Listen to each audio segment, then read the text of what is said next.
ومن آياته أن خلق لكم اعوذ باللہ من الشیطان الرجیم بسم اللہ الرحمن الرحیم نحمدہ ونصلی علی رسولہ الکریم ان ربی رحیم ودود اللہ یؤید بنصرہ من یشاء لا الہ الا هو العزیز الحکیم اللہم مالک الملک تؤتی الملک من تشاء وتنزع الملک ممن تشاء وتعز من تشاء وتذل من تشاء بیدک الخیر انک علی کل شیء قدیر۔ شیطان کے خصائص کی قسط نمبر 5 اور یہ آخری قسط ہے۔ قرآن کریم کی روشنی میں شیطان کے خصائص بیان کیے جا رہے ہیں۔ اس سلسلے کی یہ 5ویں قسط ہے۔ شیطان کی خصوصیات کو مکمل طور پر سمجھنے کے لیے پہلی 4 اقساط کی ضرور سماعت کریں تاکہ موضوعات کا مکمل ربط آپ کے علم میں اضافہ کرے۔ تو جہاں شیطان کی دیگر خصوصیات بیان کی جا چکی ہیں، وہاں بھی اس کی اور ایک خصوصیت یہ ہے مال اور اولاد میں شریک ہونا۔ شیطان انسان کے مال اور اولاد میں شریک ہو جاتا ہے۔ آئیے دیکھتے ہیں یہ کس طرح شریک ہوتا ہے انسان کے مال اور اولاد میں۔ شیطان مال اور اولاد میں اس طرح شریک ہو جاتا ہے کہ انسان اپنے مال کو فضول خرچی اور غلط کاموں میں استعمال کرنے لگتا ہے۔ شیطان کے اشاروں سے مال کماتا ہے، ناجائز اور حرام کی کمائی اس کو اچھی لگتی ہے اور پھر اس مال کو شیطان کی راہ میں خرچ کر دیتا ہے۔ اس طرح شیطان اولاد میں بھی شریک ہو جاتا ہے۔ انسان اپنی اولاد کو غلط تربیت دے کر برے راستے پر لگا دیتا ہے، اپنی ہی اولاد کو گمراہ اور بد اخلاق بنا دیتا ہے۔ اس طرح شیطان انسان کی اولاد میں شریک ہو جاتا ہے۔ اس لیے اللہ سبحانہ و تعالیٰ نے قرآن کریم میں اولاد کے لیے قواعد و ضوابط بتائے ہیں کہ ان کو اپنا کر اولاد والدین اور اللہ تعالیٰ کی مطیع و فرمان بردار رہے، یعنی اپنے والدین سے اچھا سلوک کرے۔ اب یہ جو شیطان ہے اس کی یہ خصوصیت جو ہے بہت اثر کرتی ہے اولاد پہ۔ جب ہم اپنی اولاد کو حلال کی کمائی نہیں کھلائیں گے، حرام کمائی کھلائیں گے، شیطان کی راہوں پہ چلنے دیں گے تو وہ تو وہی رستہ اپنا لے گی جو شیطان چاہتا ہے۔ تو قرآن کریم میں اولاد کے لیے جو قواعد و ضوابط اللہ نے بتائے ہیں ان کو اگر اولاد اپنا لے تو پھر یہ اولاد والدین کی مطیع فرمان بردار رہے تو پھر یہ شیطان سے محفوظ رہتی ہے۔ اسی لیے اللہ پاک نے قرآن میں ایک خاص ضابطہ بیان کیا ہے اولاد کے لیے، تاکہ اولاد یعنی جہاں والدین کے فرائض ہیں وہاں اولاد کے بھی فرائض ہیں۔ تو اس لیے اولاد کو قرآن کا مطالعہ کرنا چاہیے اور اس سے فائدہ اٹھانا چاہیے۔ دوسری خصوصیت ایک اور شیطانی کیا ہے؟ قیامت کے دن شیطان کا صاف جواب، یعنی جب قیامت ہوگی تو شیطان تو اپنی سارے کام کرتا رہے دنیا میں، لوگوں کو ورگلاتا رہے، گمراہ کرتا رہے، تو جب قیامت ہوگی تو پھر کیا ہوگا کہ شیطان جو ہے وہ انسان کو صاف جواب دے دے گا کہ میرا تم سے کوئی تعلق ہی نہیں تھا، پتہ نہیں تم کیوں یہ کام کرتے رہے ہو۔ حساب کتاب کے بعد سب کو معلوم ہو جائے گا کہ کون جنتی ہے اور کون دوزخی ہے۔ اس وقت شیطان اپنے دوستوں سے کہے گا، سورۃ ابراہیم آیت نمبر 22، اس کا ترجمہ ہے، اور جب قیامت میں تمام مقدمات کے فیصلے ہو چکیں گے تو شیطان کہے گا اللہ نے تم سے سچے وعدے کیے تھے اور میں نے بھی تم سے کچھ وعدے کیے تھے، جو میں نے وعدے کیے تھے وہ خلاف وعدے تھے اور میرا تم پر کوئی اور زور تو نہ تھا سوائے اس کے کہ میں نے تمہیں بلایا سو تم نے میرا کہنا مان لیا، تو تم مجھ کو ملامت نہ کرو بلکہ اپنے آپ کو ملامت کرو۔ فلا تلومونی لوموا انفسکم، مجھے کیوں برا بلا کہتے ہو، اپنے آپ کو برا بلا کہو، نہ میرے حکم پہ چلتے، نہ میری بات مانتے۔ اس لیے فلا تلومونی لوموا انفسکم، مجھے برا بلا نہ کہو، نہ مجھے ملامت کرو، اپنے آپ کو کہو کیوں میرے کہے لگے تھے۔ اب نہ میں تمہاری مدد کر سکتا ہوں اور نہ تم میری مدد کر سکتے ہو، میں تو خود تم سے بیزار ہوں کہ تم اس سے پہلے مجھے خدا کا شریک قرار دیتے تھے۔ تو شیطان بیزار ہو جائے گا، انسان کو صاف جواب دے دے گا۔ جو دنیا میں شیطان کے مطیع و فرمان رہے تھے، فرمان بردار رہے تھے، شیطان ان سے کنارہ کشی اختیار کر لے گا اور کہے گا کہ میں تو خود تم سے بیزار ہوں۔ حزب الشیطان یعنی شیطان کا گروہ کون سا ہے؟ شیطان کا بھی ایک گروہ ہے، دو ہی گروہ ہیں دنیا میں، ایک رحمان کا گروہ ہے، ایک شیطان کا گروہ ہے۔ سورۃ المجادلہ آیت نمبر 19 میں فرمان خدا ہے، استحوذ علیہم الشیطان فانساہم ذکر اللہ، استحوذ علیہم الشیطان فانساہم ذکر اللہ، اولئک حزب الشیطان الا ان حزب الشیطان هم الخاسرون۔ تو شیطان کا جو گروہ ہے وہ انہی لوگوں کا گروہ ہے جو شیطان کے پیچھے چلتے رہے ہیں۔ اس آیت کا ترجمہ ہے، مسلط ہو چکا ہے ان پر شیطان اور بلا دی ہے اس نے انہیں اللہ کی یاد، یہی لوگ شیطان کی پارٹی ہیں۔ اور یاد رکھو کہ شیطان کا گروہ ہی خسارے میں رہنے والا ہے۔ دنیا میں دو ہی گروہ ہیں، ایک حزب الرحمان اور دوسرا حزب الشیطان، یعنی ایک اللہ والوں کا گروہ اور دوسرا شیطان اس کے ساتھیوں کا گروہ ہے۔ اب ان دو گروہوں کی پہچان کیا ہے؟ ایمان والوں کا تعلق اللہ سے ہے۔ جو ایمان والے ہیں، اللہ کا گروہ، وہ اللہ والے، ان کا تعلق اللہ سے ہے۔ تو فرمان خدا ہے، اللہ ولی الذین آمنوا یخرجہم من الظلمات الی النور۔ اللہ ولی الذین آمنوا، اللہ ایمان والوں کا دوست ہے، یخرجہم من الظلمات الی النور، وہ ان کو اندھیرے سے روشنی میں لاتا ہے۔ والذین کفروا اولیاءہم الطاغوت یخرجونہم من النور الی الظلمات، اور جو کافر ہیں ان کے دوست طاغوت ہیں، وہ ان کو روشنی سے نکال کر اندھیروں میں لے جاتے ہیں۔ تو یہ جو کافر ہیں ان کے مددگار طاغوت ہیں، یہی دوزخ والے ہیں، اس میں ہمیشہ دوزخ میں رہیں گے، ان کو دوزخ سے رہائی نہیں ملے گی۔ سورۃ البقرہ 257 آیت نمبر 257، یہ اسی کا مفہوم ہے کہ دنیا میں دو گروہ ہیں، ایک اللہ کا گروہ ہے، اللہ والوں کا گروہ ہے، اور دوسرا شیطان کا گروہ ہے، شیطان کی پارٹی ہے۔ تو شیطان کیا کرتا ہے؟ اپنی پارٹی کو، اپنے ماننے والوں کو روشنی سے نکال کر اندھیروں میں لے جاتا ہے، بہکاتا ہے، ورغلاتا ہے، آخر ان کو جہنم میں لے جائے گا۔ اور دوسرا اللہ والوں کا گروہ ہے، تو اللہ ان کا رکھوالا ہے، اللہ ان کا دوست ہے۔ اسی لیے اللہ والوں کا رکھوالا اللہ ہے، اور شیطانی پارٹی کا محافظ اور نگہبان شیطان ہے۔ جو چاہے وہ اللہ کی پارٹی میں شامل ہو جائے اور جس کی مرضی وہ شیطان کی پارٹی سے مل جائے، کیونکہ اللہ تعالیٰ نے انسان کو ارادہ و اختیار اور انتخاب کی آزادی دے رکھی ہے۔ اب ہم شیطانی پارٹی کے سرخیلوں کے بارے میں بیان کریں گے کہ شیطان کی پارٹی میں کون کون سے لوگ ہوتے ہیں۔ اللہ کی پارٹی میں تو اللہ والے ہیں، سارے اللہ کے دوست ہیں۔ تو اب شیطان کی پارٹی میں کون کون سے لوگ ہیں؟ تو ان میں سب سے پہلے کافرین، کافر لوگ۔ یہ وہ لوگ ہیں جو خدا کو تسلیم ہی نہیں کرتے، حیات بعد الموت پر ان کا یقین نہیں۔ وہ سمجھتے ہیں کہ دنیا کا نظام ایک ایسا خود کار نظام ہے جو حادثاتی طور پر وجود میں آ گیا ہے، یعنی یہ آٹومیٹک ہی بن گئی دنیا، اس کو بنانے والا کوئی نہیں ہے۔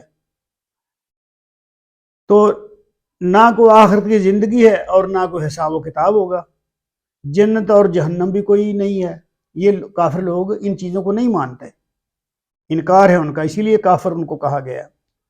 ان کا کوئی خاص مقصد زندگی ہے، نہ مربوط اخلاقی نظام۔ ان کے لیے اخلاق یا بد اخلاقی کوئی معنی نہیں رکھتی۔ یہ لوگ آسائشات، تعیشات کے حصول اور جنسی آزادی کو ہی کامیابی قرار دیتے ہیں۔ تو دوسرا ممبر کون ہے اس پارٹی کا؟ مشرکین۔ یہ لوگ دنیا میں کسی مافوق الفطرت ہستی کو تسلیم کرتے ہیں کہ کوئی ایسی ہستی ہے کہ جو ہمیں نظر نہیں آتی لیکن وہ ہے ضرور، مافوق الفطرت ہے وہ۔ بعض لوگ خدا کو بھی تسلیم کرتے ہیں لیکن اس کے ساتھ ساتھ دیگر خداؤں کے بھی قائل ہوتے ہیں۔ یہ لوگ مافوق الفطرت خیالی ہستیوں، دیوی دیوتاؤں کے بھی قائل ہوتے ہیں۔ یہ لوگ دیوی دیوتاؤں کو اپنی قسمت اور روزی کا مالک خیال کرتے ہیں۔ ان کا پختہ خیال ہوتا ہے کہ یہی ہستیاں دنیا کا انتظام چلا رہی ہیں، یعنی یہ جو دیوی دیوتا ہیں یہی دنیا کو چلانے والے ہیں، سارا انتظام ان کے سپرد ہے۔ یہ لوگ اللہ کریم کو اس کی صفات سمیت تسلیم نہیں کرتے بلکہ گمراہ ہو کر حزب الشیطان میں شامل ہو جاتے ہیں۔ جادوگر، یعنی تیسرا اس پارٹی کا ممبر کون ہے؟ جادوگر۔ جادوگر بھی شیطان کے ساتھیوں میں شمار ہوتے ہیں۔ وہ ایک خیال خام کو مختلف طریقوں سے لوگوں کی آنکھوں پر تھوپ دیتے ہیں۔ ان کا خیال ہے کہ یہ جو جادو ہے یہ ٹھیک ہے، اس سے کام چلا لیں گے، لیکن یہ تو منع ہے، اللہ والے تو اس کو تسلیم نہیں کرتے۔ تو ان کا ایمان اور راستی سے کوئی تعلق نہیں ہوتا جادوگروں کا، نہ ان میں ایمان ہوتا ہے، نہ وہ راہ ہدایت پہ ہوتے ہیں، راستی سے بھی ان کا کوئی تعلق نہیں ہوتا، یعنی ہدایت والے راستے سے۔ یہ بھی خدا کو نہیں مانتے، اور جو خدا کو تسلیم کر لیتے ہیں وہ جادوگر نہیں رہتے بلکہ حزب الرحمان میں شامل ہو جاتے ہیں، جیسا کہ فرعون کے جادوگروں نے کیا تھا، وہ اللہ والی پارٹی میں شامل ہو گئے تھے۔ جادو کیا ہے؟ اب ہم یہ دیکھیں جادو کیا ہے، اس کا مختصر ذکر ہوگا، اس کے بارے میں بعد میں مکمل تفصیلاً بیان کیا جائے گا کیونکہ ایک طویل موضوع ہے، اس پہ بعد میں ایک تفصیل سے بات کریں گے۔ اب جبت کیا ہے؟ جبت کے معنی بے فائدہ چیز جس کی کوئی حقیقت نہ ہو۔ جادو، جوتش، فالگیری، کہانت، رمل اور نجوم سب خیالی باتیں ہیں۔ جتنی بھی خیالی باتیں جبت کے زمرے میں آتی ہیں، یعنی ساری اس طرح کی باتیں جبت کے زمرے میں آتی ہیں۔ اس پر بھی مفصل بحث ہوگی، بعد میں اس پہ بھی اس موضوع کو اچھی طرح سے ہم اس پر بحث کریں گے کیونکہ یہ بھی کافی طویل موضوع ہے۔ طاغوت کے معنی میں ہر وہ شخص آئے گا جو اپنی حد سے بڑھ جائے اور آقائی کے درجے پہ فائز ہو جائے۔ قرآنی اصطلاح میں طاغوت سے مراد وہ شخص ہے جو بندگی کے دائرہ سے نکل کر خود آقا بن جائے، لوگوں کو غلام بنا لے اور ان کو اپنے اشاروں پر نچاتا پھرے۔ طاغوت کی مکمل تفصیل پہلے بیان کی جا چکی ہے، یہ میرے یوٹیوب چینل گلزار اسلام کو نکال کے اس میں سے ملاحظہ کر لیں۔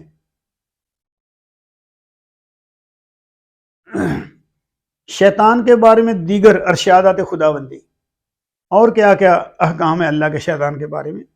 شیطان کو بہت برا ساتھی کہا گیا، یہ بہت ہی برا ساتھی ہے۔ سورۃ النساء آیت نمبر 28، وَمَن يَكُنِ الشَّيْطَانُ لَهُ قَرِينًا فَسَاءَ قَرِينًا، وَمَن يَكُنِ الشَّيْطَانُ لَهُ قَرِينًا فَسَاءَ قَرِينًا، اور وہ شخص کے ہو گیا شیطان اس کا ساتھی تو وہ تو بہت ہی برا ساتھی ہے، یعنی جس کا ساتھی شیطان ہو جائے تو پھر اس کی کیا بات ہے، وہ تو گیا جہنم میں، کیونکہ شیطان بہت برا ساتھی ہے، اس کو بس اپنے جیسا بنا لے گا۔ شیاطین، یہ 2 نمبر ہے۔ نمبر 2، شیاطین اپنے دوستوں کے دلوں میں شک ڈالتے ہیں، یعنی شیاطین کیا کرتے ہیں؟ سب سے پہلے کہ ان کو شکوک و شبہات میں مبتلا کرتے ہیں اپنے ساتھیوں کو، کوئی سچی بات ہو، کوئی راستے کی بات ہو تو اس سے ہٹانے کی کوشش کرتے ہیں، ہر بات میں شک ڈالتے ہیں۔ سورۃ الانعام آیت نمبر 121، وَإِنَّ الشَّيَاطِينَ لَيُوحُونَ إِلَىٰ أَوْلِيَائِهِمْ لِيُجَادِلُوكُمْ وَإِنَّ الشَّيَاطِينَ لَيُوحُونَ إِلَىٰ أَوْلِيَائِهِمْ لِيُجَادِلُوكُمْ وَإِنْ أَطَعْتُمُوهُمْ إِنَّكُمْ لَمُشْرِكُونَ۔ اس کا ترجمہ ہے اور البتہ شیاطین ڈالتے ہیں دلوں میں اپنے دوستوں کے شکوک و شبہات تاکہ جھگڑا کرے وہ تم سے، لیکن اگر اطاعت قبول کر لی تم نے ان کی تو یقیناً تم بھی مشرک ہو۔ شیطان کا سب سے بڑا کام یہ ہے کہ وہ شک ڈالتا ہے، کتنی اچھی بات ہو، کچھ بھی ہو، وہ اللہ کے احکامات ہوں اور دیگر چیزیں ہوں، اچھائی کی، خلوص کی، صدق کی، سچائی کی، وہ ان میں شک ڈالے گا بندے کے دل میں۔ تو جب بندہ شک کرنے لگ جائے گا تو پھر وہ مسرف اور مرتاب کے زمرے میں آ جائے گا، کیونکہ شک کرنے والے تو صحیح نہیں ہوتے۔ جب اللہ کی آیات پر بھی شک کریں گے تو پھر ان کا ایمان تو نہیں رہے گا، ڈگمگا جائے گا اور شیطان کے ساتھی بن جائیں گے۔ تیسری بات، شیطان اور اس کا کنبہ یعنی جنات انسان کو دیکھ سکتے ہیں لیکن انسان ان کو نہیں دیکھ سکتا۔ ایک یہ خصوصیت ہے شیطان کی کہ شیطان تو بندوں کو دیکھ سکتا ہے لیکن بندے اس کو نہیں دیکھ سکتے۔ سورۃ الاعراف آیت نمبر 27، انہ یراکم ہوا وقبیلہ من حیث لا ترونہم، انہ یراکم ہوا وقبیلہ من حیث لا ترونہم۔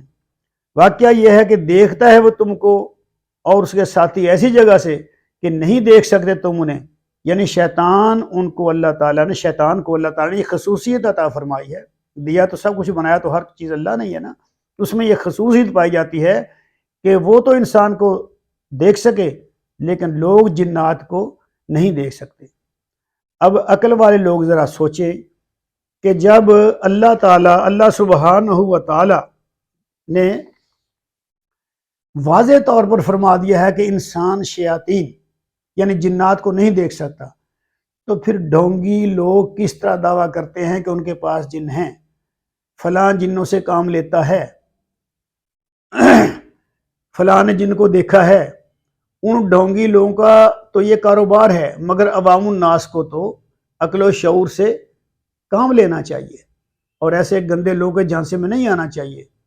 نفسیاتی بیماریوں کو جنات کے سر تھوپ دیتے ہیں اور خلق خدا کو گمراہ کرتے رہتے ہیں۔ شیطان صرف اتنا کام کرتے ہیں، وہ نظر نہیں آتے ان کو کسی کو بھی۔ یہ جو کہتے ہیں نا میرے پاس جن ہے، میں نے جن قابو کیا ہوا ہے، میں نے جن کھیلا، وہ سب غلط ہے۔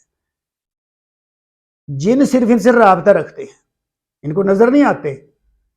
وہ اس طرح کہ وہ ان کے دلوں میں باتیں القاء کرتے ہیں، باتیں ڈالتے ہیں ان کے دل میں، یعنی خیال کی صورت میں کوئی بھی برا خیال، کوئی بھی کسی کو بری بات وہ ان کے دلوں میں ڈال دیتے ہیں اور پھر یہ وہی بات کرنے لگتے ہیں۔ تو یہ سارا جنوں کا کام ہوتا ہے اور جن کو نظر نہیں آتے کیونکہ یہ ان کے دوست ہوتے ہیں، اس لیے بس وہ ان سے رابطے میں رہتے ہیں۔ شیطان انسان کو ذلیل کرتا ہے۔ سورۃ الفرقان آیت نمبر 29، وَقَانَ الشَّيْطَانُ لِلْإِنسَانِ خُذُولًا، شیطان انسان کو ذلیل کرنے والا ہے، یعنی انسان کو ذلیل کر کے رکھ دیتا ہے۔ یہ بھی ایک اس کی خصوصیت ہے۔ اس کی تو کوشش یہ ہے کہ شیطانی کوشش یہ ہے کہ انسان کو ذلیل کرے۔ شیطان دھوکہ دیتا ہے، یہ بھی ایک خصوصیت ہے اس کی، دھوکے باز ہے وہ۔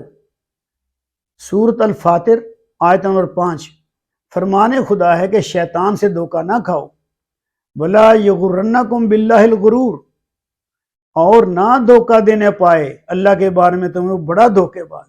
شیطان کو اللہ نے بڑا دھوکے باز کہا ہے، تو لوگوں کو آگاہ کیا ہے کہ اس دھوکے باز کے دھوکے میں نہ آنا۔ ایک اس کی خصوصیت یہ ہے، شیاطین یا جنات کن لوگوں سے رابطہ کرتے ہیں اور وہ کیا کرتے ہیں، یعنی یہ کن پہ نازل ہوتے ہیں، کن سے بات کرتے ہیں، کن کے دل میں القاء کرتے ہیں۔ سورۃ الشعراء آیت نمبر 221، اللہ پاک فرماتے ہیں، هل انبئکم علی من تنزل الشیاطین تنزل علی کل افاک نسیم یلقون السمع واکثرهم کاذبون۔ اس کا ترجمہ ہے، کیا بتاؤں میں تم کو کہ کس پر اترا کرتے ہیں شیطان؟ اترتے ہیں وہ ہر جھوٹ گھڑنے والے بدکار پر۔ تو شیطان جو ہیں یہ کسی نیک بندے پر نہیں اترتے، کسی نیک اچھے بندے کے دلوں پر یہ باتیں القاء نہیں کر ہی نہیں سکتے، ان کے قریب نہیں جا سکتے نیک بندوں کے، تو یہ اپنے جیسے بندے جو برے لوگ ہیں ان کے دلوں میں یہ باتیں ڈالتے ہیں، ان سے یہ رابطہ رکھتے ہیں۔ یہ بھی کافی طویل موضوع ہے، انشاءاللہ تعالی بعد میں کسی وقت اس موضوع پر اچھی طرح گفتگو کی جائے گی۔ ومن آياته أن خلق لكم